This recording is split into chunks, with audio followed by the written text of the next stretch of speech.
The holiday shopping season is here, and with it comes a frenzy to buy gifts not only in brick and mortar stores, but also online.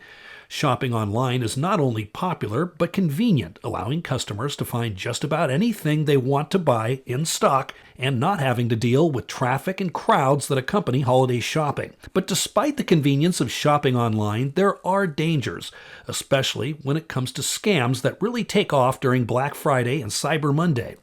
I spoke to a security expert from Check Point, a network security company, about how you can look out for suspicious activity online and protect yourself while shopping on the internet. Tell me about these kinds of scams and why they become so common.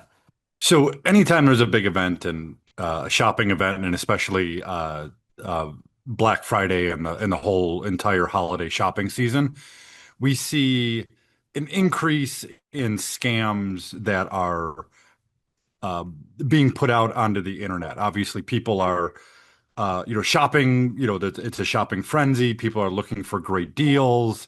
It's a stressful time, so people are trying to buy things quickly. Especially as we get into some of the last minute Christmas shopping, or even the last minute sales that we see around Black Friday, Cyber Monday. People may put their guard down because they're looking for a good deal. They're under stress. They're under a time constraint in order to get some of these deals that they think are legitimate. From what I understand, these fraudulent sites, making it look like it's Amazon, making it look like it's Walmart, Mhm. some of these, how are these being built so quickly? So they're being built very quickly, or at least registered very quickly. The sites could have been, maybe months, being built months beforehand, and not being registered or released until just before Black Friday or just before they want to do the malicious activity. This is done for a number of reasons. One, uh, once a site is found malicious, it becomes sort of blacklisted amongst many of the security providers and online providers, so they don't want to show their cards too early, which is also a indicator of it being a malicious site. That if it was just brought online or just registered, that can be indicative of it being a malicious site. But we're also seeing the use of AI to generate these sites. So in the past, you'd have to manually create these fake sites and pull in information. And now with AI, it's much easier to create very good replicas of sites. What are some red flags? What can people look out for to protect themselves?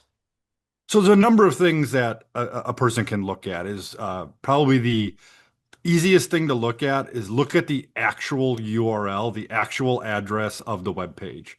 So if someone's spoofing Amazon, it's not going to end in Amazon.com. Amazon is, obviously a very reputable organization. Most of us use it, but it's one of the more spoofed and imitated websites on the internet for a variety of reasons. So always look at the URL, which is a little bit more difficult on a mobile phone because you don't know. Sometimes that's a little bit more hidden, but you can always click down to the address bar. If it doesn't end in Amazon.com, if that's not the last piece of the URL, and then you'll see a slash and a bunch of information after that, but that's normal. But if it doesn't end in Amazon.com, then it's probably not an Amazon site. What are some ways that consumers can protect themselves while shopping online this holiday season, whether it be Black Friday or Christmas Eve? So, a number of things that consumers can do is for all of their online shopping accounts and even their bank accounts, anything with personal information, most popular sites and most reputable sites will offer something called two-factor authentication, which usually is they'll send a text code. So when you log in, they'll send a text code, and then you have to put that code in to have a further step of authentication. So it's not just username and password.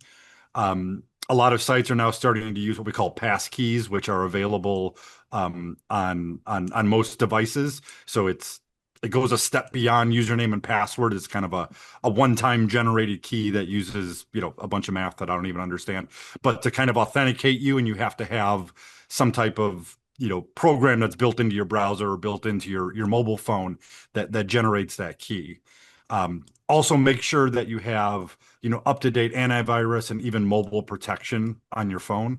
Most people are doing their shopping from their phone or browsing from their phone, not just from a laptop or a desktop computer anymore. So make sure not only have security on your mobile device, not just your your regular laptop or workstation that you may have in the house. And also, if a deal's too good to be true, there's a lot of good deals on Black Friday, and we're all going to take advantage of them. But Amazon is not selling a 100-inch TV for $200. So if a deal is too good to be true, it probably is some kind of scam to either get you to give up your credentials to Amazon or to give up your financial information.